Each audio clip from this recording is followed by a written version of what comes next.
पुरी धाम में एक बार महालक्ष्मी जी ने सुना कि जगन्नाथ जी अपने भक्तों के लिए कभी कभी अपने घर का सारा भोजन बांट देते हैं। एक दिन ऐसा ही हुआ।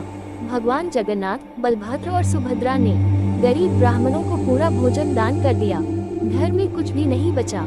महालक्ष्मी जी ने पूछा, प्रभु, घर में रसोई कैसे चलेगी? जगन्नाथ जी मुस्कुराए, लक्ष्मी, जो भक्त भूखा हो उसके सामने भगवान का भोजन क्या अर्थ रखता है। ये सुनकर महालक्ष्मी जी ने सोचा, अगर मेरा प्रभु इतना बड़ा दानी है तो शायद उसे गृहस्थी की चिंता नहीं है।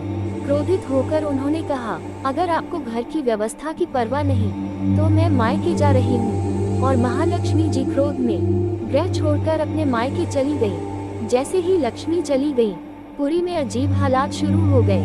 धान सड़ने लगा, व्यापार गिरने लगा, लोगों के घरों में धन कम होने लगा।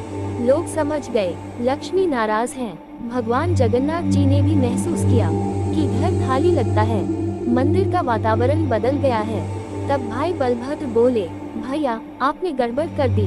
घर की लक्ष्मी घर छोड़कर चली गई और लक्ष्मी के बिना कोई गृहस्थी नहीं चलती। जगन्नाथ जी पश्चाताप में बोले, चलो हम तीनों ही उसे मनाने चलते हैं। तीनों भाई बहन महालक्ष्मी जी के मायके पहुँचे।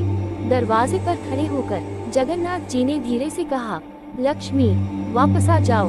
तुम्हारे बिना हमारा घर मंदिर जैसा नहीं, एक खाली खोल जैसा लगता है। महालक्ष्मी जी का क्रोध पिघल गया, पर उन्होंने मुस्कुराकर कहा, एक शर्त पर, आपसे कोई भक्त भूखा नहीं सोएगा और घर में खर्च बचत दोनों संतुलन से चलेगी। जग आधा नना आज जी हंस पड़े।